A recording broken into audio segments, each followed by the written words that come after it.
दोस्तों, मोबाइल से किसी ने एक क्लिक किया और ई रिक्शा बीच सड़क पर बंद कर दिया। ये आतंक मोरलेस सभी जगह चल रहा है।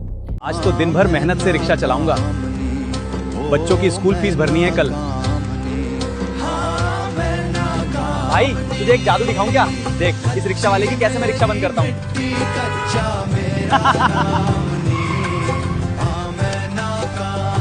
बच्चों की स्कूल की फीस कैसे भरूंगा? BAT BMS चाइनीज ऐप ने ई रिक्शा ड्राइवरों में दहशत मचा रखी है। कोई भी पास आकर ब्लूटूथ से बैटरी कनेक्ट करता है और पावर कट कर देता है। ड्राइवर फंस जाते हैं, यात्री भाग जाते हैं, कमाई गायब। उत्तराखंड में 400 से ज्यादा केस दिल्ली में हर रोज हो रहा है। ये BAT BMS app Shenzhen Grenergy company का है। बैटरी मॉनिटर करने के लिए बना, लेकिन सस्ती चाइनीज बैटरियों में कोई सिक्योरिटी नहीं। 10 से 15 मीटर दूर से कनेक्ट, डिस्चार्ज स्विच ऑफ, गाड़ी बंद। एप्पल ने इसे हटा दिया है, लेकिन प्ले स्टोर पर यह अभी भी अवेलेबल है। प्रैंक करने वाले कार या बाइक के पास आते हैं, ऐप खोलते हैं और एक टैप, बैटरी स्विच बंद, ई रिक्शा रुक जाता है। सेना के एक जवान को 12 किलोमीटर गाड़ी धक्का मारनी पड़ी। ये मजाक नहीं, गरीबों की रोजी रोटी छीनना है। सड़क पर अचानक रुकना एक्सीडेंट का कारण बन सकता है। मैती यानी ministry of electronics and information technology विभाग जांच कर रहा है। We have to realize that today an e-rickshaw is not just an e-rickshaw, it's a computer system. And therefore, if it's operating in the digital format, it's got some memory functions, it's always possible that that e-rickshaw can be potentially hacked.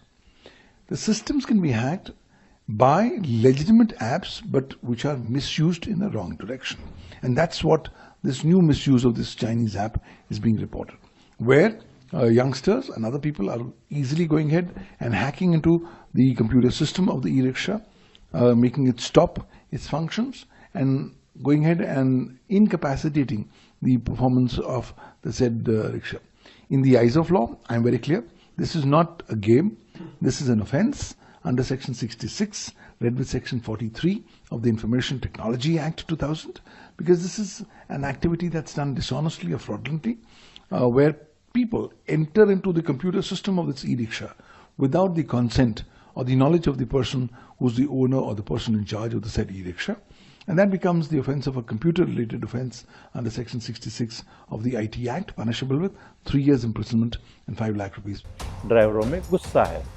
Driver भाइयों, Bluetooth of रखो, password set करो, अच्छी battery लगवाओ, जरूरत पड़ने पर police में report करो। ऐसे प्रैंक बंद होने ही चाहिए। सरकार को सख्त एक्शन लेना चाहिए। धन्यवाद।